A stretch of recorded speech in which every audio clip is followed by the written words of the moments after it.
Selamun Aleyküm ve Rahmetullah.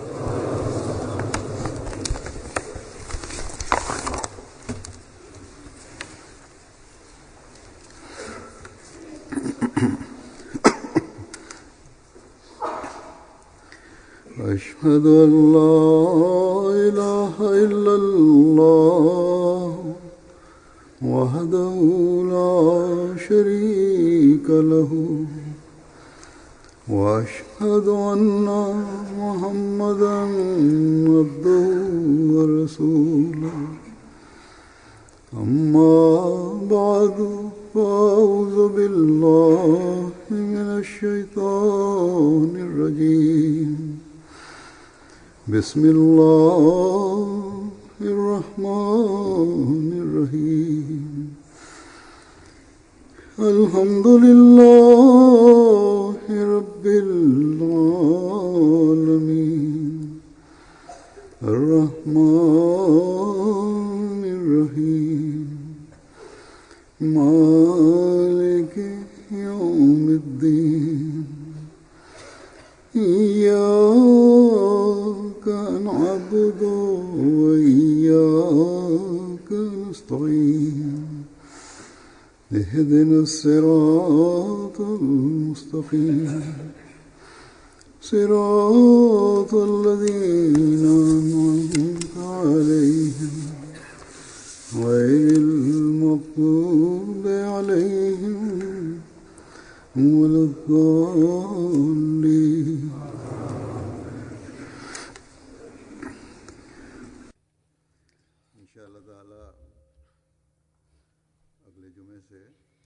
İnşallah Teala gelecek Cuma'dan itibaren Ahmediye Cemaati İngiltere'nin Jalsa Salanası başlayacaktır.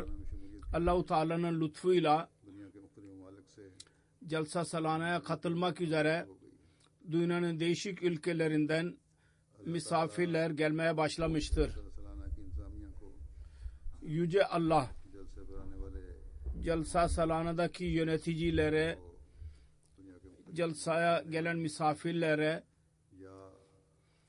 dünyanın değişik ülkelerinden gelen misafirler olsun yahut İngiltere'den olsun, değişik bölgelerinden olsun, bütün misafirlere iyi bir şekilde hizmet etmeleri kendilerine nasip eylesin.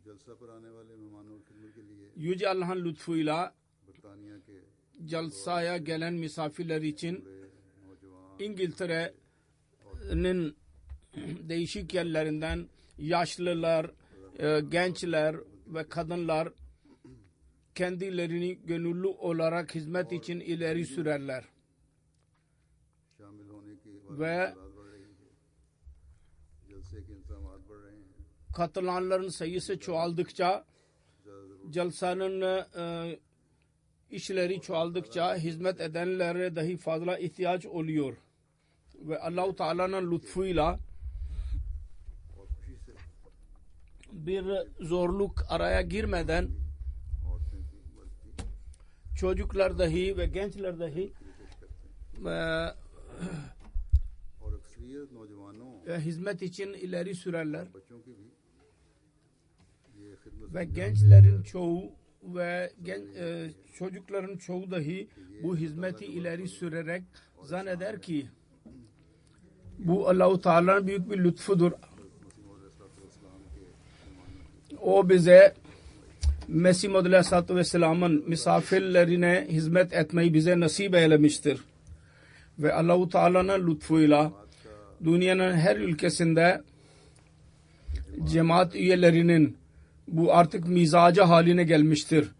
Cemaatin her tabakası ve her yaştaki üyeleri Jalsa Salana için gelen misafirlere hizmet etmelidirler.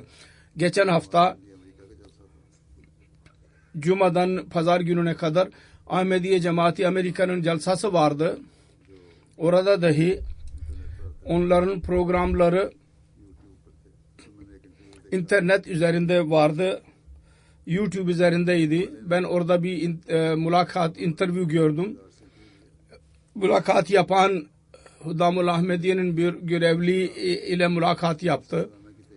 O anlatıyordu ki ki nasıl Jalsa Salana'nın hazırlığı için huddamlar ve gönüllüler görevde bulundular. Aynı şekilde o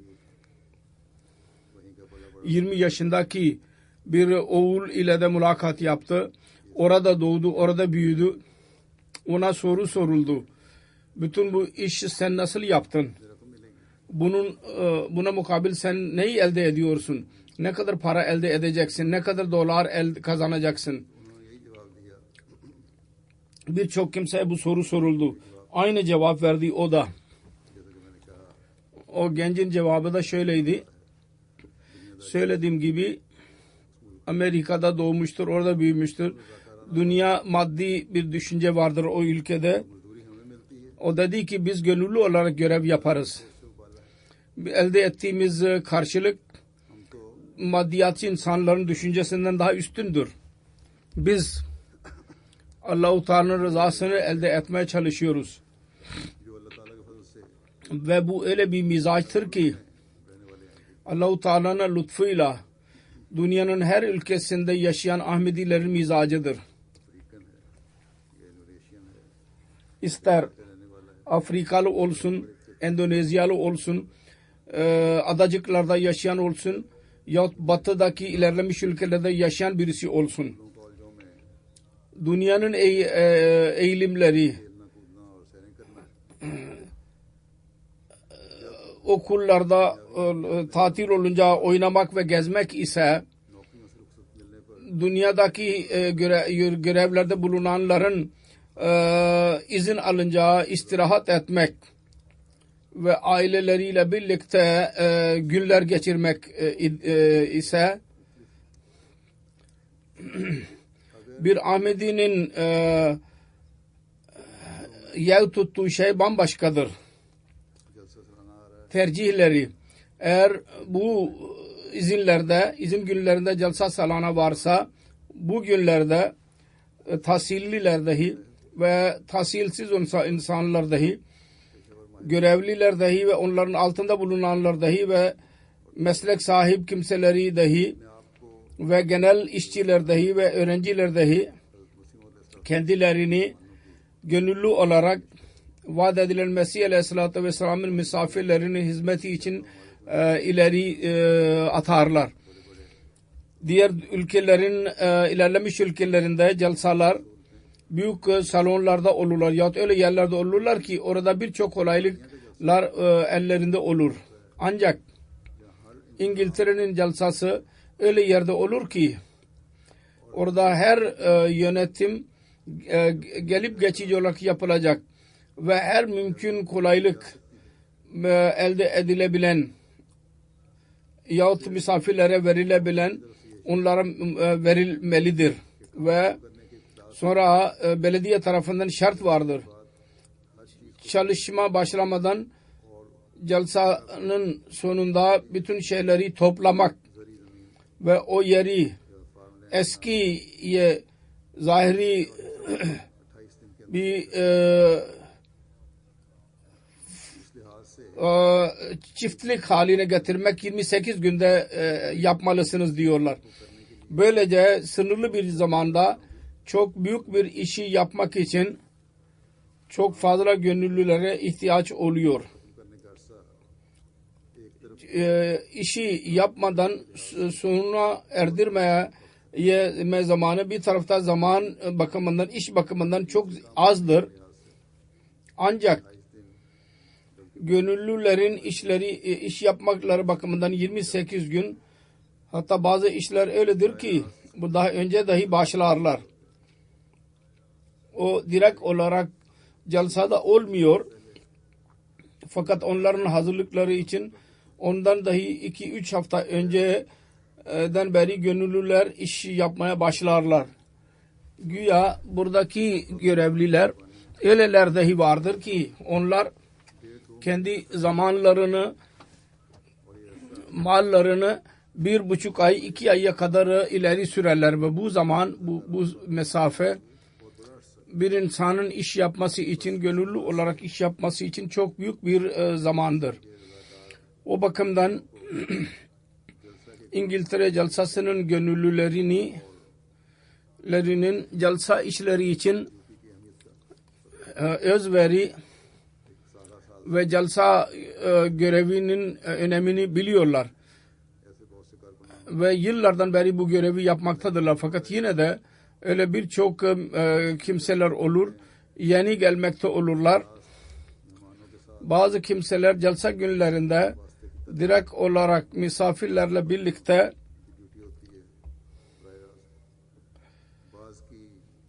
onların görevi oluyor.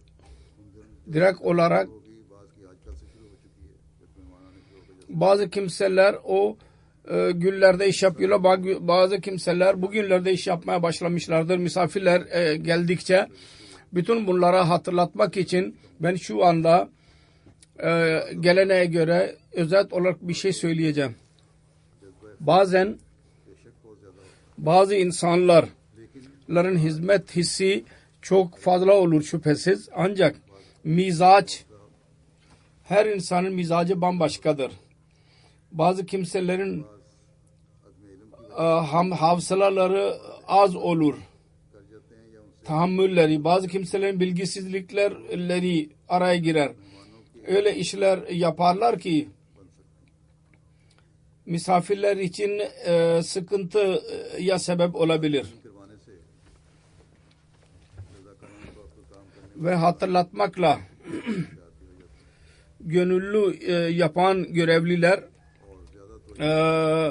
hazır olurlar. Uyanık olurlar ve daha dikkatli bir şekilde kendi görevlerini ileri sürmeye çalışırlar. Görevlerini yapmaya. Yoksa benim zerre kadar şüphem yoktur. Görevliler hizmet hissiyle dolu olarak iş yaparlar. Yapmıyorlar diyemeyeceğim. Bütün bunlar hizmet hissiyle iş yapan görevlilerdir. Hatırlatmada bulunmak ve onları uyarmak Allah-u Teala'nın emridir. Onun için ben her sene celsadan bir cuma önce buna dikkatlerini çekiyorum. Kur'an-ı Kerim'de de Yüce Rabbimiz misafirlerin zikrinde Hz. İbrahim Aleyhisselam'ın misafirperverliğinden bahsederek misafirperverliğin önemini beyan etmiştir. Ve Hz. Resulullah sallallahu aleyhi ve sellem dahi değişik zamanlarda misafirperverliğin önemini beyan etmiştir ve bu farzı açıklamıştır. Bu zamanda bizim Mesih Maud Aleyhisselatü Vesselam dahi bizim dikkatimizi bu yöne çekmiştir. Hatta geliş gayeleri arasında bir gayenin din uğruna yolculuk yaparak gelen misafirlere hizmet etmek dahi olduğunu beyan etmiştir. Bir yerde şöyle yazmıştır Mesih Maud Aleyhisselam. Üçüncü dal bu işin vaizler ve had için yolculuk yapanlar ve diğer değişik gayelerle Kadiyana gelenlerdir. Dedi ki bu dal dahi ilerlemektedir. Sonra şunu dahi beyan etti. Binlerce bu sayıda bu insanlar gelirler. Kadiyan'ın küçük yerine, köyüne, ki orada bir kolaylık yoktu o devirde. Misafirlerin misafirperverliği için Bathala'dan ya Amritsar'dan Mesih Maud Aleyhisselatü Vesselam malzemeyi getirtirdi. Böyle bir durumda bazen insan sıkıntıya girer. Geliş kaynakları yoktur. Gidiş geliş. Ve bazen fayton dahi bulunmuyor. Yayan gitme gerekiyor. Böyle bir durumda misafirperverlik yapmak uzak bir bölgede çok zor bir iştir. Onun için Allah-u Teala kendisine, kendi kalbini kuvvetlendirmek için önceden buyurmuştu. Arapçanın bir ilhamıdır. Tercümesi şöyledir. İnsanlar çoklukla sana rücu edecekler. Onun için sana farzdır ki görevdesin ki sen onlara kötü ahlakta bulunmayasın ve onların çokluğunu görerek yorulmayasın. Bugün dünyanın her bölgesinde celsalar, toplantılar bu manzarayı ileri sürerler. İnsanlar çoklukla gelirler ve manevi ve maddi yemeği alırlar. Burada zamanın halifesinin varoluşundan dolayı İngiltere'de dünyanın bütün köşelerinden, ülkelerinden misafirler gelirler ve yalnız bu gaye için ki din bilgisini elde etsinler ve manevi susuzluklarını gidersinler. Bugün Mesih Muhammed Aleyhisselatü Vesselam'ın köleleri Allah-u Teala'nın emrine göre yorulmadan ve sıkılmadan bu misafirlere hizmet etmektedirler.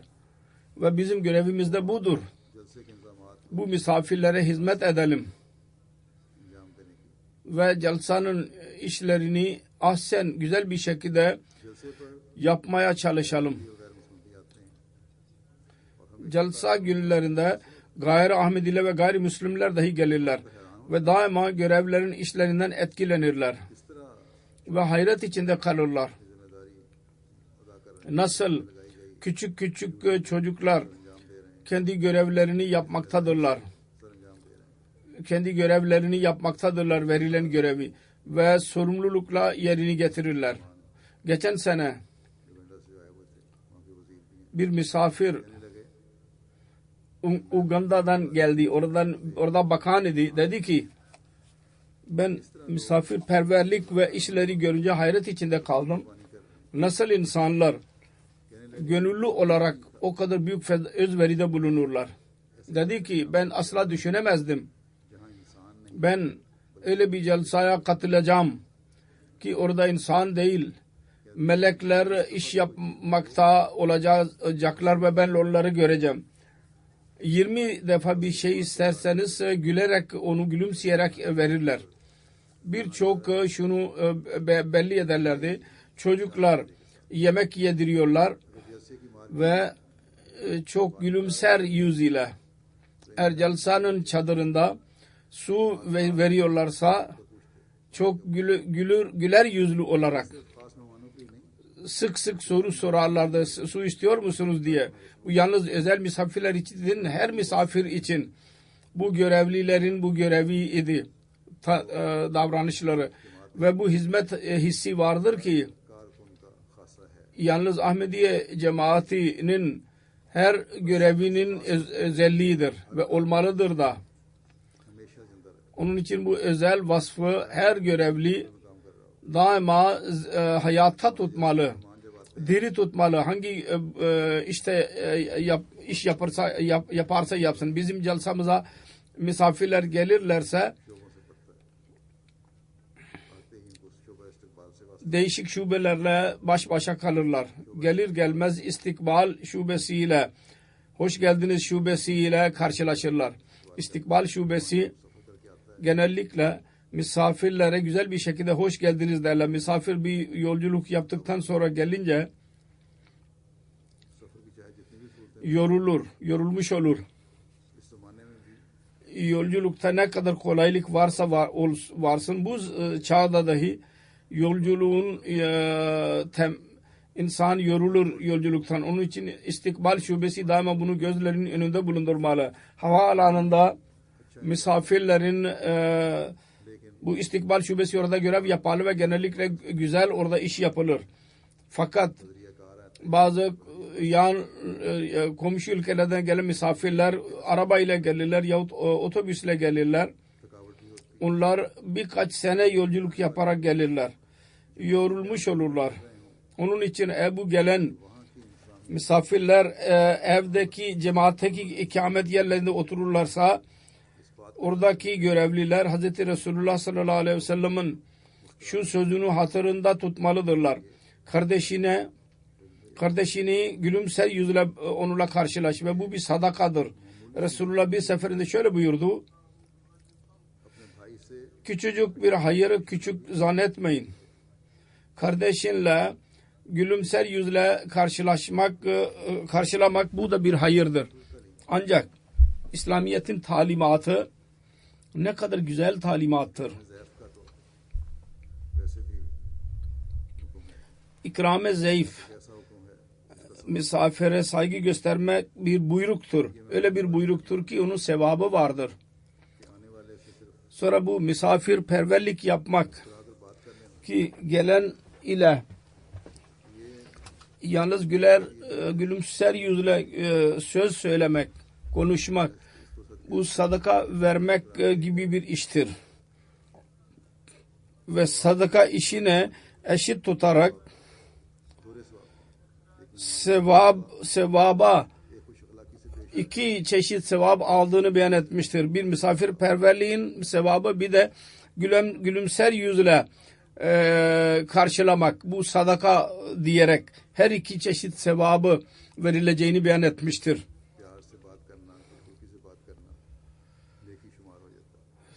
Sevgili bir şekilde söz söylemek bir hayır sayılır ve hayırın ecrini Allah-u Teala ne kadar verecek onu Allah bilir. Sonra yol göstermek dahi Hz. Resulullah buyurmuştur, bir sadakadır. Hangi şube bu iş için görevli ise onun dahi bunun gözlerinin önünde bulundurmalı. Misafir, yolculuk yaparak gelen misafir ile güzel ahlak ile karşılaşsınlar. Sonra görevliler vasıtasıyla onların ikamet yerlerine kadar götürsünler. Özellikle kadınlar ve çocuklar olurlar. Yalnız kadınlar olursa, erkekler olmazsa, çocuklar olursa onlarla birlikte onları ikamet yerlerine götürmek, ulaştırmak istikbal şubesinin yahut ilgili şubenin görevidir. Ve bu pek önemliydi. Bazen yük taşımak dahi gerekli olur, bavul filan. Aynı şekilde gülümser yüzle ve güzel ahlak ile onlarla söz söylemek. Yalnız istikbal şubesinin her şubenin de çalışan görevli gönüllülerin görevidir. Bugünlerde durumundan dolayı Ames Card elde olmalı. Bazı dışarıdan gelen bilgi alarak gelirler. Sonra onların celsa kartları burada da hazırlanırlar. Bazen öyle işler olur ki ellerinde bir mektup olmaz. Doğrulayıcı, destekleyici. Bu durumda teselli bulmak gereklidir. Teselli olmadan kağıt hazırlanamaz. Ve mutlaka bu görev olmalı. Ancak tasdik görevi. Fakat gelen misafir ile güzel ahlak ile konuşmak, onun beklemek için güzel bir yer olmak, bu da pek gereklidir. Bazen küçük çocuklar olurlar onlarla birlikte. Onlar bekleyişten dolayı huzursuz olurlar. Birinci defa her gelen misafirin dahi gözlerinin önünde bulundurmalı lazım. Celsa için gelenler. Ki cemaat tasdikiyle gelsinler. Sonra Ames kartlarını geri getirmelidirler. Birlikte eğer getiremedilerse ilgili şube işlem esnasında onlara kolaylık sağlasın. Söylediğim gibi onlar kolay bir şekilde oturabilsinler. Sonra yemek misafirperverliği vardır. Orada cemaat ikametgahlarına oturan misafirler vardır. 2 yahut 3 öğün yemek yerler. Misafirperverlik yapılır. Fakat celsanın 3 gününde her katılan misafir genellikle celsayı dinlemek için gelen en az öğle yemeğini cemaat yönetime göre yer. Orada yemek yediren gönüllüler ve yardımcılar şunu gözlerinin önünde bulundursunlar. Misafir ile güzel ahlak ile karşılaşmalıdırlar. Güzel ahlak vasıfları ile karşılaşmak onlarla misafirin hakkıdır ve ev sahibinin farzıdır. Bazı kimseler yemek konusunda gönüllüleri sıkıntıya sorarlar, değişik soru sorarlar ya şu istiyorum, bunu istiyorum derler. İsteklerde bulunurlar fakat gönüllüler musamaha göstermelidirler. Yemek öyle bir şeydir ki orada yemek yedirenin kötü davranışı yahut az bir yorumu dahi kötü bir şey yahut başka bir şey söylemek misafirin hislerini zedeler. Hz. Resulullah sallallahu aleyhi ve sellem'in eshapları misafirlerin misafirperverliğini yaparken öyle örnekler ileri sürerlerdi ki daima altın harflerle yazılacak.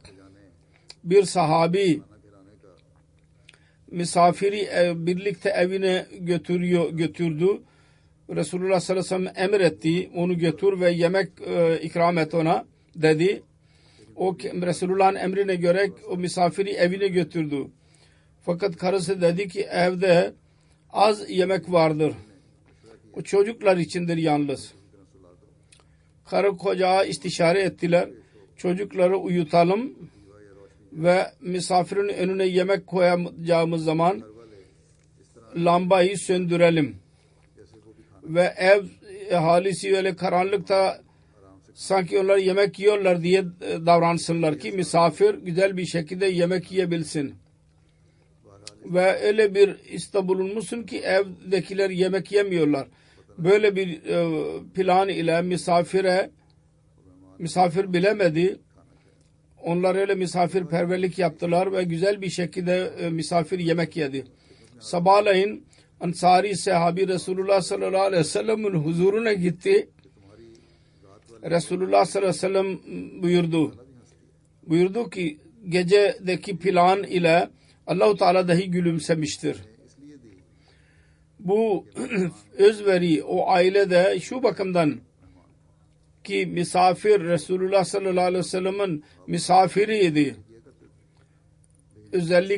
Genellikle eshaplar misafirlere yemek verirlerdi. Fakat bu güzel davranış bu sebepten dahi oldu.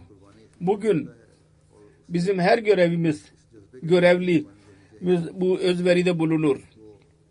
Ve bu his ile bu iş yapmalıdır ki o Hz. Resulullah sallallahu aleyhi ve sellem'in gerçek aşığının misafirlerine hizmet etmektedirler. Mesih Maud Aleyhisselam'ın şüphe yoktur ki bu özveri ve misafire yemek yedirmek özverisi hatta çocukları aç uykuya uyutmak bu büyük bir özveridir ve bugünlerde buna gerek olmaz. Allah-u Teala'nın lütfuyla Hz. Mesih Maud Aleyhisselatü Vesselam'a Allah-u Teala'nın verdiği söze göre dünyada şimdi her yerde nerede cemaat kuvvetli bir şekilde varsa langarhaneler vardır ve celsa günlerinde özel yönetim olur. Hazırlık olur. Biz yalnız şu kadar hizmet yapmalıyız ki langarhaneden, misafirhaneden yemek alarak misafirin önüne koymalıyız. Ve misafir ile güzel ahlak vasıflarıyla onunla karşılaşmalıyız. Ve Allah-u Teala bu kadarla memnun kalıyor ki gelen misafirlere hizmet ediliyordur. Eğer güzel bir şekilde misafirperverlik olmazsa Allah-u Teala öfkelenir de. Bir seferinde bazı misafirler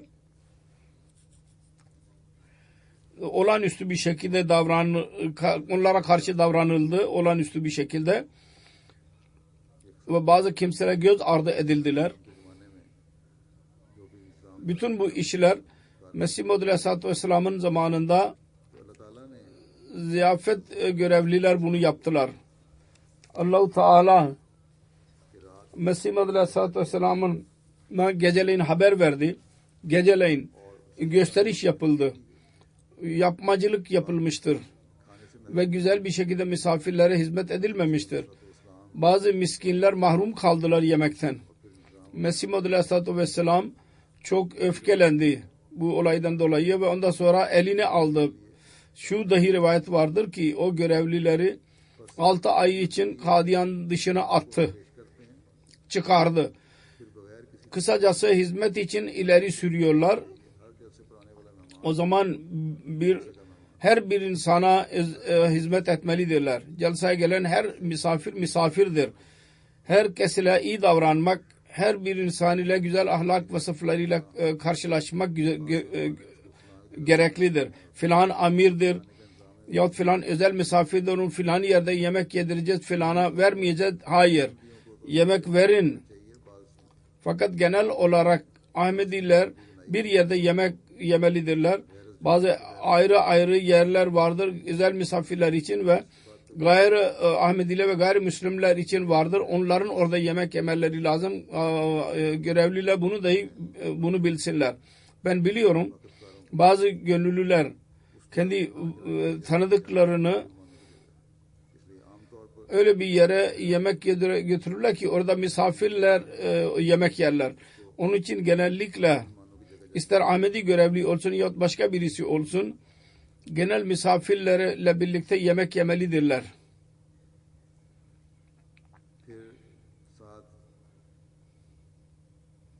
Sonra dua da bulunmalıyız. Yüce Allah bizim bu küçük hizmetimizi Mesih Muhammed Aleyhisselatü Vesselam misafirleri yapıyordur. Onu kabul buyursun. Amin. Ve bizim her görevimiz, bizim görevlerimiz her çeşit gösterişten boş olsun ve haliseten Allah için olsun. Vaat edilen Mesih Aleyhisselam zamanında misafirler o kadar çok olurlardı bazı günlerde ki onların kalmaları için yer az idi. Çünkü Kadian küçük bir yerdi. Fakat Mesih Muhammed Aleyhisselatü Vesselam Allah-u Teala'nın şu buyruğuna göre ki sıkılmamalısın ve yorulmamalısın. Külfetsiz bir şekilde hangi kolaylık misafirler için mümkün ise onu verirdi. Öyle zamanlarda iyi oldu ki kışlık zamanında misafirlerin çokluğundan dolayı kendisinin ve kendi çocuklarının yataklarını dahi misafirlere verdi. Bir seferinde o kadar misafir geldi ki Hazret Ammacan Ummul Muminin çok sıkıntı içindeydi. Misafirler nerede kalacaklar? Ve nasıl onları biz idare edeceğiz? Bu seferinde Mesih Muhammed Aleyhisselatü Vesselam ona bir hikaye söyledi, anlattı. Ormanda bir akşam oldu. Misafir, karanlık idi gece. Orada bir yer yoktu, bir şehir yoktu ki oraya giderek istirahat edebilsin. Zavallı bir ağacın altında geceyi geçirmek için orada yattı. O ağaçta bir kuş yuvası vardı. Onunla karar verdiler. Dişi ve erkek idiler. Bu misafir bizim ağacımızın altındaki misafir bizim misafirimizdir. Onun için ona misafirperverlik yapmak bizim görevimizdir. Misafirperverlik nasıl yaptılar? Şöyle yaptılar. Birincisi şu ki gece soğuktur. Misafir üşüyecek. Isınmak için bir şey verelim ona. Sonra düşündüler. Elimizde başka bir şey yoktur. Kendi yuvamızı aşağıya indirelim. Düşürelim. Ki onu yakarak misafir ateş yakarak biraz ısınacak. Kendi yuvalarını düşürdüler ve o adam ateş yaktı ve ısındı. Sonra misafirler karar verdiler. Başka elimizde bir şey yoktur misafir için. Biz kendimiz ateşin içinde yanalım ve biz yandığımız zaman misafir bizi yiyecek. Öyle yaptılar ve misafire yemek verdiler. Mesih Muhammed Aleyhisselatü Vesselam'ın bu hikaye anlatmanın gayesi şuydu ki misafirin gelmesiyle sıkıntıya gireceğimize mümkün olduğu kadar insanın elinde ne kadar güç varsa özveride bulunarak onun misafirperverliğini yapmalı. Bu hepimiz için bir derstir. Özellikle öyleler ki kendilerini bu iş için ileri atarlar. Kendi görevlerinin hakkını vermeye çalışırlar. Görevlerde birçok görev vardır. Değişik şubeler vardır. Mesela araba parkı vardır. Bu çok önemli bir şubedir. Bazen misafirler burada kötü bir davranışta dahi bulunurlar. Ve görevlinin talimatına göre park yapmamaya çalışırlar. Kendi isteklerine göre park etmeye çalışırlar. Böyle bir durumda görevli özellikle çaba sarf etmeli ki yumuşak bir şekilde ona anlatsın. Sonra daha büyük görevliye haber versin. Geçen sene bazı kadınlar dediler ki biz arabamızı ileri götüreceğiz. Orada görevlilerle tartıştılar. Şüphesiz görevi yapmak her görevlinin görevidir. Ve bugünkü durumda çok dikkatli davranmak lazım. Özellikle park konusunda. Ancak bununla birlikte söylediğim gibi ahlak vasıflarını dahi göstermeliyiz.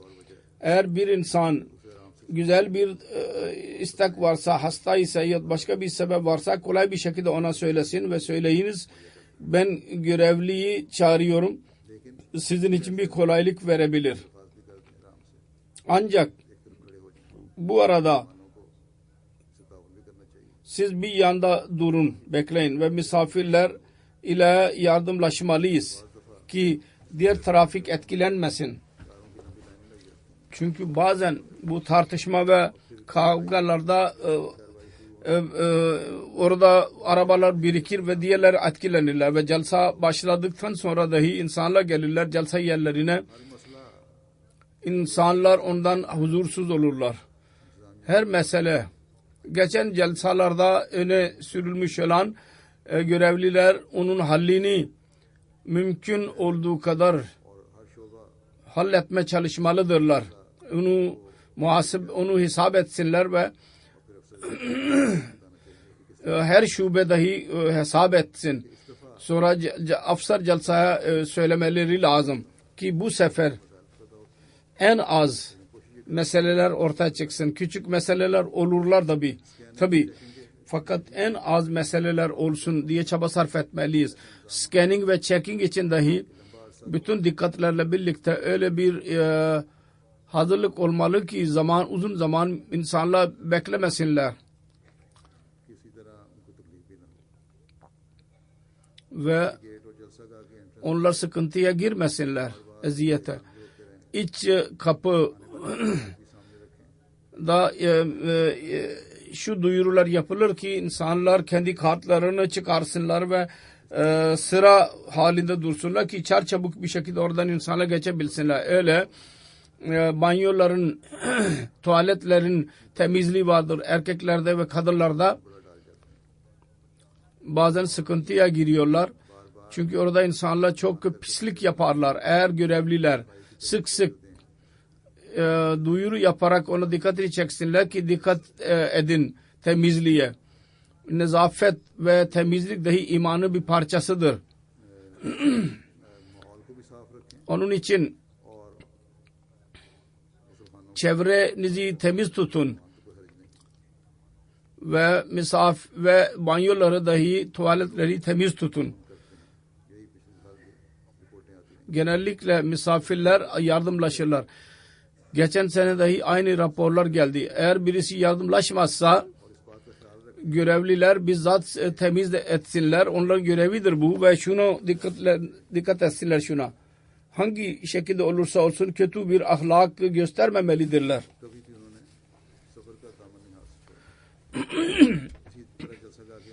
Ve sabrı asla bırakmamalıdırlar. Aynı şekilde genel temizlik görevlilerin görevidir.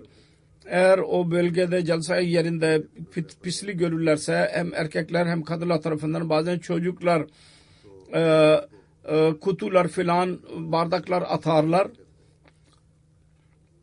Büyükler dahi bazen öyleler vardır ki dikkatli davranmazlar. Onu temiz tutsunlar. Eğer görevliler yaparlarsa sonradan toplayanlar için kolay olur. Çünkü yalnız çadırları toplamak gerekli değil. Oradan her çeşit pisliği toplamak dahi, her kağıdı toplamak dahi gerekli olur. Ondan sonra görev yapılmış oluyor. Temizlik oluyor. Kısacası buna dahi sık sık misafirlere kolay bir şekilde onların dikkatini çekmemiz lazım. kutular vesaire sağa sola atmasınlar, kutulara atsınlar. Jalsa şu bakımdan dahi faal olmalı, etkili olmalı ki jalsaya katılanlar için gelen insanlar jalsanın önemini onlara anlatın. Şüphesiz görevliler yahut hizmet için ileri süren görevlilerin görevidir ki o Allah-u Teala'nın rızası için iş yapsınlar. Genellikle söylediğim gibi, daha önce de söylediğim gibi bu hisle iş yaparlar. Ancak bazen kötü davranışta dahi bulunanlar vardır. Onların dahi daima Hz. Resulullah sallallahu aleyhi ve sellem şu nasihatini gözlerinin önünde bulundurmalıdırlar. Daha önce de beyan ettim. Her durumda güzel ahlak vasıflarını göstermelidirler. Her görevli genellikle her zaman hazır bulunmalı, tetikte bulunmalı. Security, yalnız security görevlilerin görevi değil. Her görevli sağa sola bakmalı. Şunu da dahi unutmamalıdırlar. Jalsa bittikten sonra yalnız toplama görevlileri onlar orada olmasınlar. Aksine bütün görevliler o zaman jalsada bulunmalıdırlar. Görevli ne zamana kadar ki bir misafir orada varsa o ana kadar orada olmalıdırlar. Yahut onların ilgili onlara izin vermedikçe orada kalmalıdırlar. Şimdi sen boşsun gidebilirsin demedikçe orada kalmalıdırlar. İlk olarak misafirler dahi ve görevliler dahi, cemaat üyeleri dahi dua etmelidirler ki Allah-u Teala her bir insana güzel bir şekilde görevini yapmayı nasip eylesin. Bütün görevliler orada şu anda iş yapanlar jalsa yerlerinde Allah-u Teala onları korusun. Bazen çok büyük iş yaparlar ve bazen yaralanma imkanı da olur. Allah-u Teala her bir kimseyi korusun. Yüce Allah jalsamızı her bakımdan bereketli ve başarılı kılsın. Hiçbir muhalif ve kötü fıtratının şerrinden Allah-u Teala cemaati her bakımdan korusun.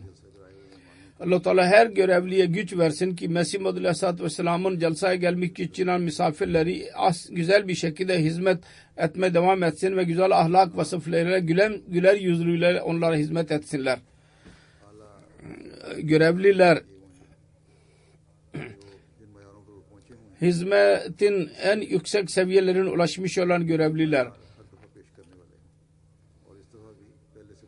ondan daha üstün seviye ulaşmaya çalışsınlar her sene ve eskisinden daha güzel bir şekilde hizmet etsinler. Bunda asla bir azalma olmamalı. Her adımımız ileri gitmeli. İleri adım atılmalı. Ve böyle bir hizmet olursa Allah-u Teala o zaman insanı sever. Allah-u Teala hepsini sevsin ve hizmet etmeyi nasip eylesin. Elhamdülillah nahmaduhu ve nestainuhu ve nestağfiruhu ve nu'minu bihi ve netevekkalu aleyh